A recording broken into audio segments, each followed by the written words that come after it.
Os corpos das jovens de Abby Williams e Libby German foram encontrados na floresta, ambas vítimas de um ataque brutal no meio do dia na pequena cidade de Delphi, Indiana. E muito rapidamente, os investigadores tinham um suspeito, um homem gravado no celular de Libby pouco antes do ataque. Ele ficou conhecido como o cara da ponte. Mas por mais de 5 anos o caso permaneceu sem solução até que um homem chamado Richard Allen foi preso. Richard Allen, seu assassino de crianças, por que você fez isso? Richard Allen se tornou o inimigo público número 1 e no julgamento foi rapidamente condenado por assassinato pelo júri em um caso em que o juiz manteve as câmeras fora do tribunal. Esse foi um caso estranho porque a defesa tinha uma teoria viável, descoberta pela polícia, de que esse foi um assassinato ritualístico cometido por alguns odinistas locais. Isso é algo real e é assustador. Eu acredito que eles sacrificaram uma garota e mataram outra. Mas o juiz não deixou apresentar essas provas ao júri. E agora, a defesa recebeu a oportunidade de fazer sustentação oral perante o Tribunal de Apelação para tentar conseguir um novo julgamento e apresentar suas provas a um novo júri. Richard Allen foi vítima de uma condenação injusta. Ele tinha uma defesa consistente. Ele tinha provas que apontavam para outra direção que ele não pôde apresentar. E agora seus advogados terão a oportunidade de fazer isso na sustentação oral na divisão de apelação. Neste episódio, analisaremos provas que a defesa não pôde apresentar e traremos um investigador particular que vem trabalhando no caso para mais informações. Eu sou Vini Politan, vamos investigar.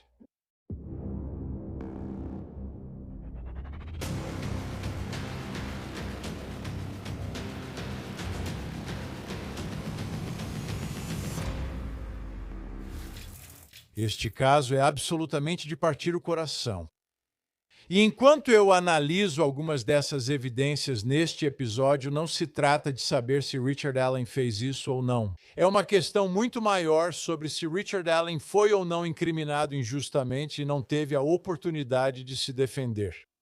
E dar ao júri a oportunidade de ver e ouvir todas as evidências para tomar uma decisão se Richard Allen é o responsável por tirar de forma brutal a vida dessas duas jovens lindas e maravilhosas. Estamos falando de Abby e Libby, melhores amigas. Quando lembro daquele dia, elas estavam em Indiana em fevereiro e faziam um calor incomum. E essas duas crianças, porque elas são crianças, fazem o que todos nós queremos que nossos filhos façam em um dia bonito. Elas aproveitaram uma aventura ao ar livre, indo para a Monon High Bridge e fazendo trilha. É exatamente o que nossos filhos deveriam poder fazer e deveriam poder fazer com segurança, especialmente em uma cidade pequena como Delphi, Indiana. Você pensaria que de todos os lugares esse seria seguro no meio do dia. Eles estariam seguros, mas não estavam. Agora, esse é um caso em que, depois que essas duas jovens foram assassinadas, levou 5 anos até que alguém fosse preso. 5 anos. O caso ficou sem solução. E quando você pensa sobre a investigação, nunca houve um caso de maior destaque em Delphi, obviamente. Foi um caso e uma história de repercussão nacional. E havia tantas teorias e tantos suspeitos que foram investigados não só pela mídia e podcasters, mas também pelas próprias autoridades policiais. E havia pessoas de quem todos falavam por anos. E então, do nada, um funcionário local da CVS chamado Richard Allen acaba sendo quem é preso. Todos ficaram surpresos e chocados, pois ele não estava no radar de ninguém. Mas, aparentemente, ele mesmo informou a polícia logo depois que isso aconteceu, dizendo que ele estava lá naquele dia. Então ele entrou no radar por conta própria, por uma declaração voluntária dizendo: sim, eu estava andando, eu estava lá naquele dia. E ele fez um relato sobre o que viu ou o que observou. Esse relato ficou perdido por 5 anos até ser achado. Agora, outra parte importante da investigação nesse caso foi uma análise sobre os odinistas, certo? Esse tipo de crença pagã. E eles, pode acreditar, existem pessoas que são odinistas legítimos, que não são violentos, etc. Aqui, neste caso, estamos falando sobre as alegações de odinistas violentos. E isso é algo que se tornou comum em unidades prisionais. E, neste caso, isso se tornou uma parte muito importante da investigação pelas autoridades. E havia membros das autoridades que acreditavam que isso foi algum tipo de assassinato ritualístico cometido por odinistas locais. Essa teoria surgiu entre as autoridades durante aqueles 5 anos em que o caso permaneceu sem solução. Então, ao falarmos sobre essas teorias alternativas que a defesa tem, você precisa lembrar que elas não foram tiradas do nada, como muitas equipes de defesa fazem em casos desesperados quando não tem defesa. Eles meio que estão jogando ideias ao acaso, tentando encontrar dúvida razoável aqui e ali. Tudo isso é resultado direto da investigação que novamente ficou sem solução por 5 anos. No entanto, neste caso, a juíza Gu limitou a defesa. Nenhuma dessas informações chegou ao conhecimento do júri. O júri analisou provas convincentes contra Richard Allen, que pode ser culpado. Ele foi considerado culpado pelo júri. Minha preocupação, e acredito que de todos nós do sistema de justiça, é que eles não tiveram acesso à história completa. Vamos falar da história completa. Vamos começar indo para a prova mais importante de todo esse caso, que foi o vídeo gravado pela Libby. Tão corajosa, tão inteligente por ter gravado o homem que estava andando atrás dela, esse cara da ponte. Esse vídeo se tornou uma evidência crucial na investigação. Vamos dar uma olhada nele.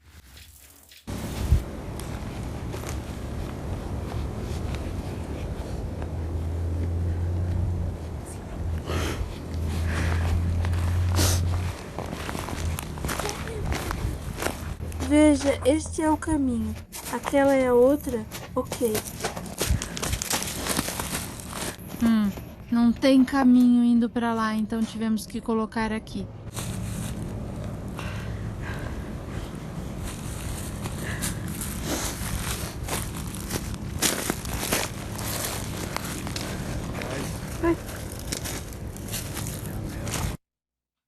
Bem ali no final, você ouviu ele dizer: pessoal, desçam a colina.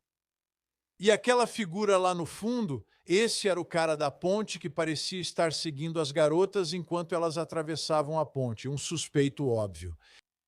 E a única razão pela qual a polícia tinha essa pista era porque Libby estava gravando naquele momento. Então você ouve uma voz e vê a imagem, mas está longe. E é por isso que a imagem do cara da ponte sempre foi tão borrada ao longo dos anos. Então esse é o vídeo. É aí que o vídeo termina. Onde as garotas foram encontradas não é perto daquela área. Elas foram levadas através de um riacho para outra área na propriedade de um homem chamado Ron Logan. E então a cena final é encontrada. E há um esboço dessa cena. As imagens não foram divulgadas ao público. Confira esse esboço e veja como as duas garotas estão retratadas. Tem a Libby, de 14 anos. Ela foi encontrada nua ou parcialmente despida, com ferimentos graves no pescoço. Ela é a figura do lado direito. Os promotores acreditam que ela foi o alvo principal do ataque, talvez. Algumas roupas dele teriam sido achadas perto dali. Mas também havia galhos e gravetos que foram dispostos ao redor do corpo dela em algum tipo de encenação. E essa é uma das questões aqui. Será que a pessoa estava tentando esconder o corpo com esses galhos? Será que fazia parte de uma mensagem ritualística que foi colocada sobre o corpo dela com esses gravetos? Ou será que foi alguém encenando para parecer um assassinato ritualístico? Você tem todas essas possibilidades diferentes. Aí você fala sobre Abby, que foi encontrada vestida, mas com roupas que pertenciam a Libby. Abby está vestindo as roupas da Libby naquela cena. Como isso aconteceu? Por que isso aconteceu? Por que os corpos foram dispostos daquela forma? A outra imagem importante aqui. Tem uma árvore perto. Vamos dar uma olhada naquela com sangue. A questão é, como o sangue foi parar ali e o que isso significa? É parte, de novo, desse assassinato ritualístico que alguns alegaram, algum tipo de símbolo odinista que foi colocado naquela árvore? Tudo isso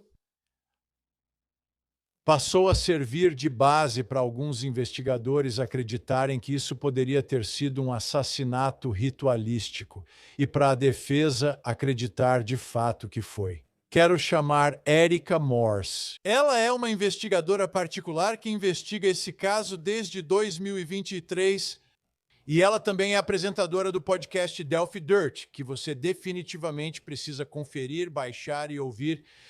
Erica, muito bom te ver, muito obrigado. Obrigada por me receber. Quero falar sobre Delphi. Certo, ok. Então vamos começar porque temos esse grande recurso chegando. São tantas questões, mais de 100 páginas para ler. Para mim, uma coisa que realmente me incomoda e eu nunca entendi o porquê, isso não fazia parte deste caso, mas você poderia explicar a evidência de assassinato ritualístico neste caso que foi excluída pelo juiz? É muita coisa. Então, em relação à própria cena do crime, essas fotos ainda estão sob sigilo. Então, certos aspectos daquela cena do crime ainda estão sob sigilo. Mas existem rituais muito específicos naquela cena do crime, especialmente a forma como os corpos das meninas foram posicionados. Há uma carta de tarô, que é a carta do enforcado, que foi relacionada à cena do crime. E então tem essa runa F que apareceu em uma árvore na base de onde uma das meninas foi encontrada. E parece ser uma runa F, a letra F desenhada com sangue. E segundo a Polícia Estadual de Indiana, isso não faz parte, mas ouvindo Jeffrey Turco dizer isso faz parte de um aspecto ritualístico dessa cena do crime. E Jeffrey Turco era o professor da Purdue, ou é o professor da Purdue, que foi intencionalmente escondido da defesa pela Polícia Estadual de Indiana. Ele é especialista em crimes ritualísticos e aspectos ritualísticos, e ele escreveu uma sinopse que recebemos muito tempo depois, quase na véspera do julgamento, onde a polícia disse que o excluiu como perito porque ele afirmou que não havia nenhum aspecto ritualístico na cena do crime. Depois, eles até disseram que não conseguiam lembrar o nome dele ou como entrar em contato com ele. Eles não tinham um número de telefone para ele. Eles não tinham um endereço de e-mail para ele. Acredito que foi Andy Baldwin, da equipe de defesa, quem localizou Turco. E então eles o entrevistaram ou tomaram seu depoimento. E Turco disse: "Eu nunca disse isso. Na verdade, fui muito específica ao dizer que todos esses elementos realmente parecem uma cena de crime ritualístico. Mas o que ele fez questão de dizer foi que parecia coisa de um amador. Ou alguém que estaria tentando encenar parcialmente a cena do crime, ou talvez alguém que estivesse fazendo algum tipo de iniciação, alguém bem amador, e que essa cena do crime definitivamente tinha muitos aspectos ritualísticos. Para mim, acho que são tantas testemunhas, tantas pessoas que vieram à tona e falaram sobre os diferentes rituais que são feitos lá embaixo, as coisas que apareceram nas redes sociais dentro da janela de 24 a 72 horas por certas pessoas de interesse que foram impedidas de ser mencionadas no julgamento. Todas essas pessoas começaram a postar em suas redes sociais antes de qualquer foto da cena do crime ser divulgada, antes de qualquer informação sobre a cena do crime ser conhecida, e as postagens delas acabaram combinando com a cena do crime. O júri nunca ouviu falar sobre nada disso, e isso era uma parte importante da teoria da defesa sobre o que aconteceu. Sim, e eu sempre reitero isso, Vini Politan. As pessoas parecem achar que foi a defesa que inventou essa teoria. Não foi. Quem criou essa teoria foi o FBI. Tudo começou com o memorando do Greg Ferenczi, que eu acredito que tinha umas 26 ou 27 páginas, E depois isso foi desenvolvido pela equipe de defesa na petição Franks, que você sabe também foi excluída pela GUL, mas estava muito bem detalhada. Não só, sabe, como você disse, né, os aspectos ritualísticos da cena do crime, mas também todas essas pessoas próximas e ao redor do cemitério. Ron Logan, em cuja propriedade as meninas foram encontradas. A ex-namorada de Ron Logan se apresentou, conversou comigo e com muitas outras pessoas. E ela é categórica ao dizer que ele tem aspectos de sadismo em seu passado, que ele era muito abusivo, que ele tinha uma tendência a ver material de abuso sexual infantil. Então você tem Keegan Kline, que na verdade atraiu as meninas para a cena do crime, ou pelo menos para a ponte naquele dia, que também tem esse histórico de todos esses aspectos ritualísticos, e ele tentando ser iniciado com os odinistas, que também são Vinlanders e membros dos Proud Boys, e em Indiana essas são organizações grandes. Para que todos entendam tudo o que você está falando aqui. Todas as pistas que seguiram essa linha ritualística, odinismo, etc., começaram a partir de uma investigação policial e o júri não teve a oportunidade de ouvir nada disso. Correto. E como mencionei anteriormente, foi há cerca de 1 ano e meio após a sentença do Rick que o agente policial específico que escreveu aquele memorando foi assassinado dentro de seu escritório em Indiana. O nome dele era Greg Ferenczi. E ele foi assassinado por um homem que, pelo que eu sei, está em um hospital psiquiátrico neste momento, mas foi considerado mentalmente incapaz de ir a julgamento, pelo que acredito ser o estado atual. E esse homem era um agente penitenciário. E há muitas correlações nas próprias redes sociais dele e nas postagens dele sobre seguir o odinismo e coisas desse tipo. Então, eles não só não puderam ouvir sobre esse memorando, mas Greg Ferenczi nem pôde testemunhar porque foi assassinado nesse meio tempo. Ele foi assassinado. Foi cerca de 2 a 3 meses depois que ele escreveu esse memorando. Uau! Uhum. Esse é um caso inacreditável que tem tantas camadas, mas o júri não ouviu nada disso. E agora, nesse recurso, isso vai fazer parte do argumento da defesa de que, olha, o júri deveria poder ouvir parte disso. A defesa deveria ter o direito de apresentar seu caso e sua teoria do caso. Haveria testemunhas que a defesa poderia chamar para falar sobre odinismo, sobre assassinatos ritualísticos, sobre algumas dessas postagens em redes sociais. Sim. Não só há uma série de testemunhas que poderiam ser chamadas para falar sobre essas postagens em redes sociais, como também há testemunhas que ouviram pessoas supostamente confessarem, esse era o outro ponto. Em algumas dessas audiências preliminares, apresentamos pessoas que conversaram com esses indivíduos originalmente considerados suspeitos pela força-tarefa, esses odinistas. E nenhuma dessas testemunhas foi autorizada a depor no julgamento do Rick também. Então, além disso, acho muito importante dizer, Vini, o que vou dizer agora não é de conhecimento público.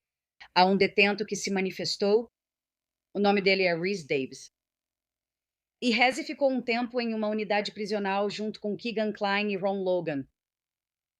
E ele afirmou em várias cartas para a promotora que Keegan Kline confessou para ele, assim como Ron Logan, que ambos estavam presentes e eram responsáveis pelas mortes dessas meninas. E que uma carta, uma confissão escrita à mão por Keegan Kline, que foi enviada para a promotora, foi retida como prova exculpatória e inocenta Rick Allen. Essa carta que você está mencionando, isso é algo que foi alegado? Alguém já viu essa carta? Então, quando a defesa recebeu, não me cite, mas acho que disseram ter recebido 3 cartas e Rezi afirmou que eram 4 no total. Então, há uma carta que não foi localizada. E, de acordo com esse detento, é a carta escrita à mão pelo próprio Keegan Kline dizendo que cometeu esse crime junto com Ron Logan e outros. Tudo o que dizia respeito à defesa de autoria de terceiros foi excluído. Nada. Ele não teve permissão para apresentar uma defesa, ponto final.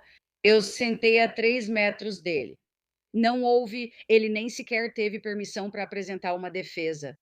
As mãos dos advogados de defesa estavam atadas. Eu não posso enfatizar isso o suficiente. Por isso, câmeras não foram permitidas naquela sala de audiência, pois o que ocorreu ali é um crime. Outra parte desse caso que tem sido muito confusa para mim e acho que para muita gente são os retratos falados do caso, retratos falados que o júri nunca viu. Novamente, outra coisa que o juiz não permitiu que esse júri visse. O primeiro retrato falado que quero mostrar foi feito a partir da descrição de Betsy Blair, que estava naquela área naquele dia. Veja esse retrato falado e deixe-me explicar o contexto. Esse retrato falado foi feito apenas alguns dias após o ataque, certo? Mas ele nunca foi divulgado ao público. Por algum motivo, os investigadores nunca divulgaram esse retrato falado até abril de 2019, quando Betsy Blair, lembre-se, em abril de 2019, o caso ainda não tinha sido resolvido. E Betsy Blair pergunta, por que nunca divulgaram o retrato falado feito com a descrição que eu dei a vocês? E se você olhar para esse esboço, certo, parece alguém na casa dos 20 anos, um jovem na faixa dos 20 e poucos anos, com cabelo meio cacheado. Parece uma foto antiga de um integrante do NSYNC ou algo parecido. Tipo, não é um homem mais velho de meia idade, como a Betsy Blair descreveu aqui. Agora, esse retrato falado, de novo, só foi divulgado em abril de 2019, apesar de ter sido feito em fevereiro de 2017. Deixa eu te mostrar agora uma comparação desse retrato falado com o que foi divulgado para o público. Beleza, à esquerda está novamente o retrato falado original de fevereiro de 2017. Mas 3 semanas depois é fornecida uma descrição que resulta no segundo retrato falado que você vê aqui. O curioso desse retrato falado é que foi feito pelo menos 3 semanas depois, não imediatamente. E também o retrato falado foi feito depois do lançamento do vídeo do cara da ponte. Então, o público já sabe como o suspeito se parece. E aí você tem esse retrato falado. Você olha para o retrato falado, O Homem da Ponte e Richard Allen, e veja uma semelhança. Faz sentido para mim. Faz sentido para mim. O que não entendo é o retrato falado totalmente à esquerda. Esse foi feito apenas alguns dias depois que as garotas foram assassinadas e antes de qualquer pessoa ter a oportunidade de ver o vídeo do Homem da Ponte. Para mim, isso é significativo. Quero chamar de volta Erica Morse para falar sobre Betsy Blair e a descrição e o retrato falado do Homem da Ponte que ela forneceu, essa descrição e o retrato falado. Conte para nós o contexto de quem é Betsy Blair e o retrato falado que foi feito a partir da descrição dela. Então, na minha opinião e na opinião de algumas outras pessoas do lado da defesa, Betsy Blair é a testemunha mais confiável de todo esse caso. Betsy é uma mulher, acredito que ela esteja na casa dos 60 anos. Ela estava caminhando nas trilhas naquele dia e faz isso regularmente como exercício. Isso faz parte da rotina dela. E o que torna a informação da Betsy tão convincente é que naquele dia ela estava usando um Fitbit, Vini. Então, mesmo lá em 2024, conseguimos marcar exatamente a linha do tempo dela, minuto a minuto, na verdade, segundo a segundo, porque tínhamos o mapa do Fitbit dela. Então, tudo foi facilmente confirmado na história da Betsy. Esse é o número 1. Número 2, Betsy Blair saiu das trilhas naquele dia para ir a outra área. Era a alguns quarteirões de distância e ela foi usar o banheiro. Então, ela variou um pouco da rotina normal dela. Ela terminou de dar uma volta, pelo que me lembro que ela disse. Ela parou, correu até o carro, foi ao banheiro e voltou. Foi durante esse tempo que ela viu esse homem com o cabelo volumoso.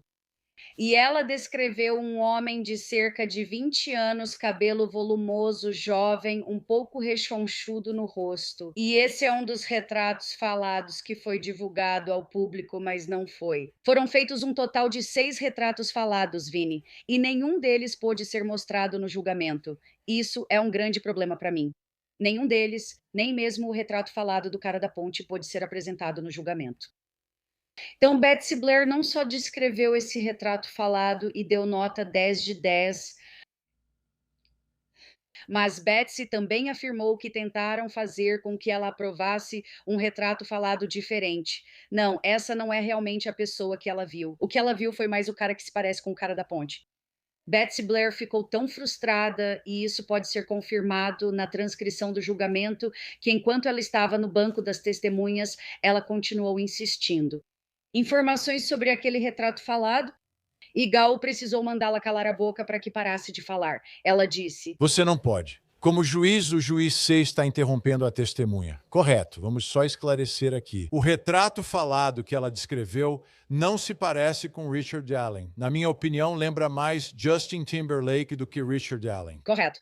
Muito, muito mais jovem. Então, qual é o intervalo de tempo e a localização de onde ela vê essa pessoa em comparação com outras testemunhas? Então, e eu realmente sinto muito em dizer isso, mas todas as outras testemunhas nesse caso, que prestaram depoimento pelo Estado e forneceram uma linha do tempo sobre aquela ponte, eram amigas da família de Libby German. Isso é um problema para mim, Vini. Nunca consegui dizer isso em voz alta. Rayleigh Voorhees, estou tentando lembrar dos outros, não me vem à cabeça agora. Mas todas essas garotas, Bree Williams, Bree Wilson, todas são amigas da Libby e da Kelsey. São pessoas que buscavam um desfecho. É por isso que dizemos que Betsy Blair é uma testemunha tão importante, porque ela foi a única que forneceu uma linha do tempo específica usando um dispositivo eletrônico, um aparelho digital que nós pudemos, sabe, confirmar. E ela é tão firme em relação àquele retrato falado. E veja bem, ela também descreveu em seu depoimento ter visto um veículo clássico como acho que nós rotulamos, ou ela chamou de, foi um Mercury Comet 65, um clássico antigo. Nada parecido com o Ford Focus Hatch mais recente do Rick Allen, sabe? Nada que se pareça com isso. Os carros têm formatos bem distintos. Formatos completamente diferentes. E considerando que o vídeo da loja Hoosier Harvest nunca foi mostrado na íntegra durante todo aquele dia, tudo o que o júri viu foram fotos de uma mancha que a polícia determinou ser o veículo do Rick Allen. Então, Betsy é categórica quanto a esse retrato falado. Ela afirma que era outro veículo e que não tem ligação com as vítimas. É por isso que ela é tão fundamental para a liberdade do Rick Allen. E o retrato falado dela foi feito alguns dias depois, certo? E os outros retratos foram feitos bem mais tarde. Isso mesmo. Isso mesmo. E nenhuma dessas pessoas conseguiu apontar exatamente em que momento o viram, onde estavam. As histórias mudaram ao longo dos anos. A de Betsy Blair é a única que nunca mudou. Não assistimos ao julgamento porque, mais uma vez, o juiz proibiu câmeras. Mas algumas das evidências mais convincentes, as mais convincentes, são o fato de que Richard Allen confessou. O júri acreditou nisso, né? Os promotores disseram isso. E isso se tornou uma parte enorme de como ele foi condenado. Agora, a defesa quer apresentar muitas evidências sobre por que eles acreditam que essa confissão, ou suposta confissão, foi coagida. E muito disso tem a ver com as condições do isolamento solitário ao qual ele foi submetido. Mas eu quero que você ouça a confissão, e provavelmente a mais importante é a ligação que ele faz para a própria esposa. Mamãe, sim, você está aí? Você está aí? Sim, senhor, sim. Mas o que está acontecendo? Eu só queria te pedir desculpas. O que está acontecendo, querida? Você não está se sentindo bem? Ai, Deus. Você fez o quê? O quê? Eu matei a Abby. Eu matei a Abby e a Libby. Não, você não matou. Sim, eu matei. Não, você não matou, Darren. Sim, eu matei. Não diga que você não me avisou. Não, você não avisou. Não, você não avisou. Você não está bem. Algo está errado. Mexeram nos seus remédios ou algo assim. Não, eu não quis dizer que nunca fiz isso, evidentemente. Não, você não fez. Por que você diria isso? Porque talvez eu tenha feito isso.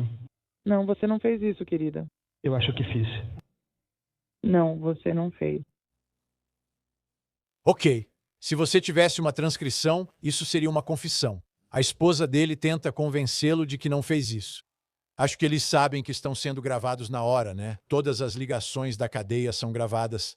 Essa é uma ligação da cadeia 3 de abril de 2023. Agora, ele está sob efeito de alguma coisa? Ele foi coagido? Ele está medicado? Dá para confiar nisso? É uma confissão falsa? Ouça mais uma vez e preste mais atenção no jeito dele, e se você acredita ou não que não tem mais nada acontecendo aqui, que é só um homem finalmente confessando para a esposa: mamãe, Você está aí? Você está aí? Sim, senhor. Sim. Mas o que está acontecendo? Eu só queria te pedir desculpas. O que está acontecendo, querida? Você não está se sentindo bem? Você fez o quê? O quê? Eu matei Abby. Eu matei Abby e Libby. Não, você não matou. Sim, eu matei. Não, você não matou, Darren. Sim, eu matei. Não diga que você não me avisou. Não, você não avisou. Não, você não avisou. Não está bem. Algo está errado. Mexeram nos seus remédios ou algo assim. Não, quero dizer, eu evidentemente nunca fiz isso.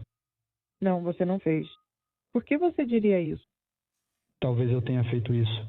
Não, você não fez isso, querida. Eu acho que fiz. Não, você não fez. Erica Morse ainda está conosco. Erica, uma grande parte do caso e das provas são as evidências diretas que os promotores apresentaram no julgamento, que são as confissões de Richard Allen. Então, uma das questões no recurso que eu li nos documentos de apelação é que a defesa está alegando e falando sobre as condições do isolamento e como, de alguma forma, isso acabou coagindo uma confissão de Richard Allen. Você pode descrever as condições em que ele estava vivendo e o que o júri pôde ver e o que o júri pôde ouvir em relação a tudo isso? Antes do julgamento, em vez de ser mantido em uma cadeia do condado, que é o normal em Indiana, Rick Allen foi enviado para uma instalação chamada Westville Correctional Center. O WCC é uma das instalações mais seguras, prisões mais seguras de todo o estado. Para a própria proteção de Rick, eles o colocaram sob uma ordem de isolamento que o colocou na cela mais segura. No bloco mais seguro de toda aquela instalação, ele estava sob vigilância constante contra suicídio. Ele tinha uma médica chamada Mônica Valla, e a doutora Valla teve um interesse especial nesse caso antes mesmo de Rick Allen ser preso. Ela estava ouvindo podcasts apenas da perspectiva de certos podcasters. E então, quando Rick foi preso, ela se ofereceu para trabalhar como médica dele nesse sistema prisional, procurou especificamente essa posição. Ela fazia diariamente uma viagem de 3 horas de ida e volta a partir de Illinois para se encontrar com Rick. Rick tinha um certo histórico de depressão e ela estava aplicando injeções de Haldol, um medicamento antipsicótico, nele contra a vontade dele. Segundo Rick, ele estava sendo ameaçado pelos guardas. Ele também estava sendo ameaçado pelos outros detentos. E o que é tão importante sobre essas 61 confissões, eu falei isso no Delphi Dirt algumas semanas atrás, pedi a todos os colaboradores, criadores de conteúdo e repórteres que deixem de chamar isso de confissões e usem o termo roteiros. Tudo bem? Aqui está o motivo. Essas não eram palavras do Rick. Nenhum desses 61 textos eram palavras do Rick. E isso é fundamental para eu transmitir aqui. Rick recebeu o que eles chamavam, acho que de algo como acompanhantes para prevenção de suicídio. E esses detentos foram colocados do lado de fora da porta do Rick Allen. Ele então foi dopado com Haldol contra a vontade dele, injetado. E então os guardas e os detentos estavam supostamente gritando perguntas para ele. Durante os surtos antipsicóticos, perguntavam a ele: você matou as garotas? Eu não sei. Eu matei as garotas? Eu matei as garotas. Talvez eu tenha matado as garotas. Não sei. Matei essa pessoa também. Matei aquela pessoa também.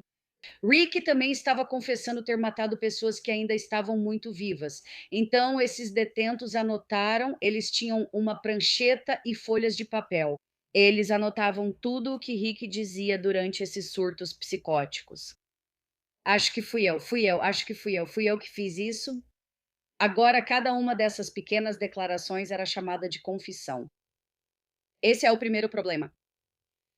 O segundo problema é que, na manhã em que Rick começou a confessar, na primeira semana de abril, eles dizem que a primeira ligação do dia foi para Kath, onde ele pegou o telefone e disse: fui eu matei Abby e Libby.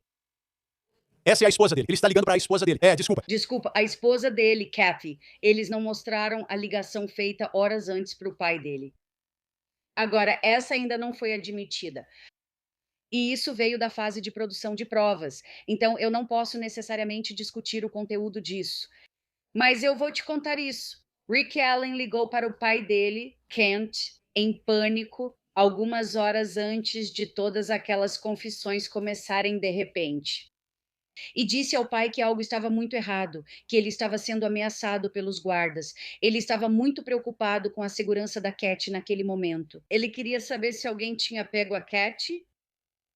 Se você consegue meio que entender para onde eu estou indo, ou... Há muitas alegações de ameaças feitas por guardas que, de fato, como os advogados de defesa provaram, usavam os emblemas de Odin, tinham tatuagens de Odin, todas essas coisas. E, além disso, Monica Walla, em uma dessas ligações, pode ser ouvida dizendo e também testemunhou no tribunal que ela estava anotando algumas das pequenas declarações de Rick enquanto ele estava sob efeito de Haldol.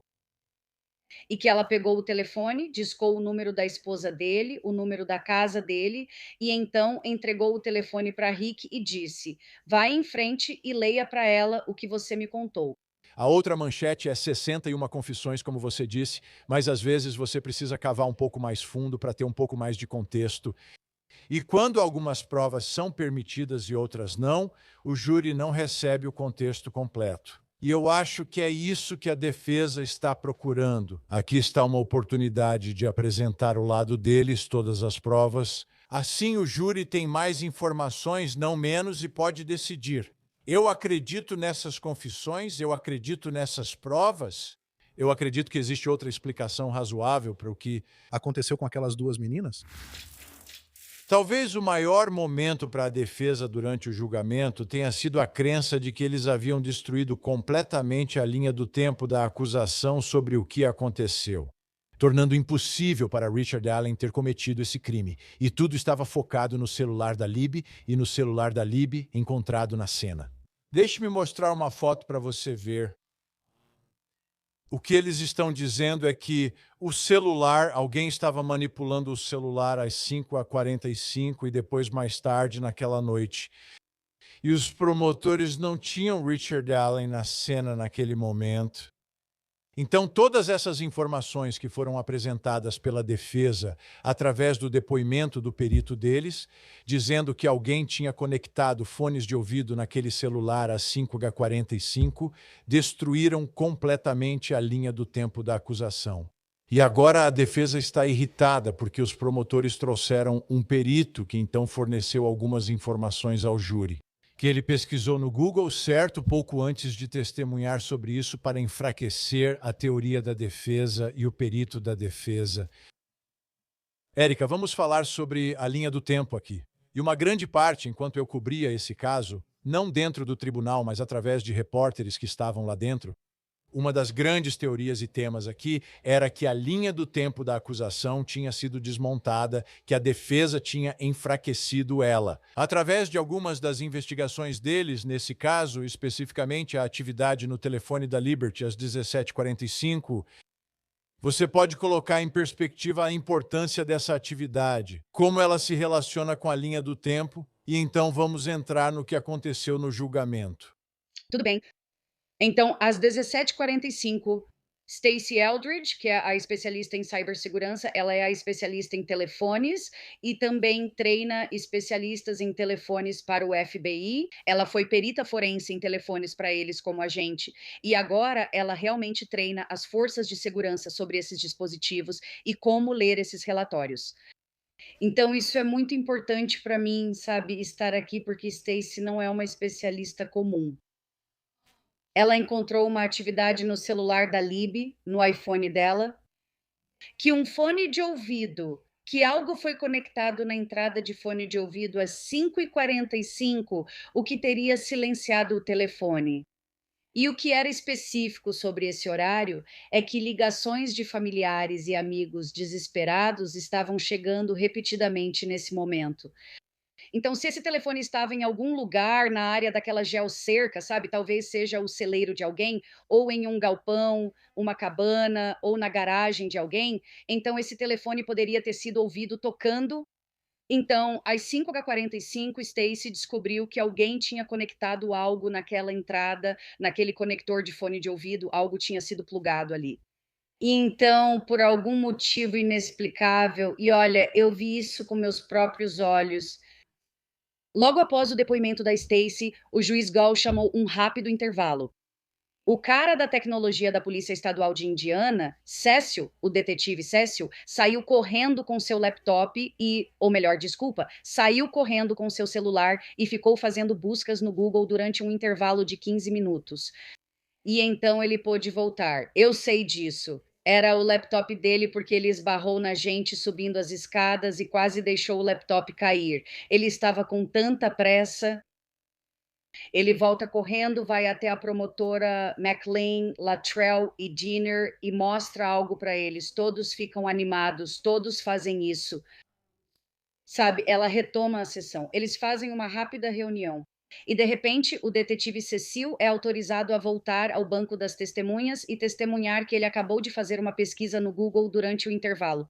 E, de acordo com essa pesquisa no Google, se o telefone tivesse molhado, isso poderia ter afetado o iPhone, o conector, e isso explicaria o ocorrido. Mas Stacey Eldridge foi muito clara ao dizer que a água não poderia ter afetado aquele conector de fone de ouvido. Então, agora estamos considerando um resultado de pesquisa do Google feito em uma janela de 15 minutos por um policial estadual de Indiana. Um cara da tecnologia, em vez do depoimento de uma especialista sênior do FBI com décadas de experiência em tecnologia de celulares. Uau!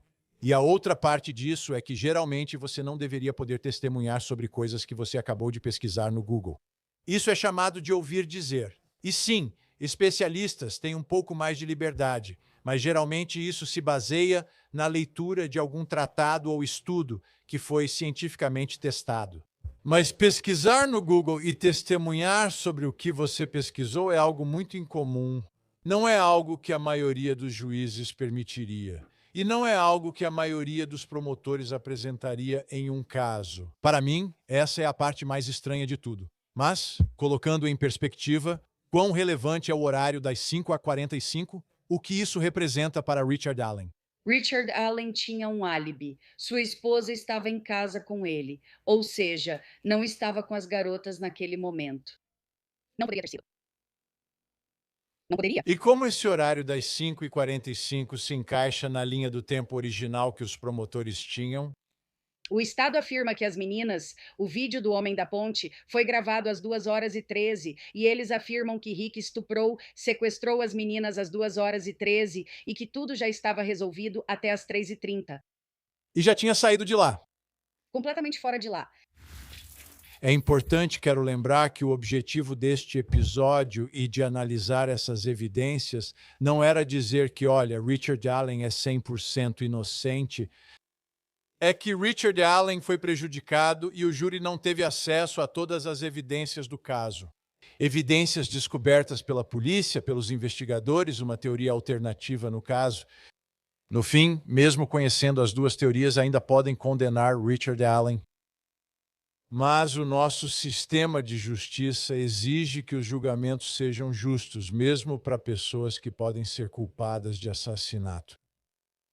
Eu sou Vini Politan. Muito obrigado por assistir. Nos vemos na próxima vez. E enquanto isso, por favor, não se esqueça de abraçar as crianças.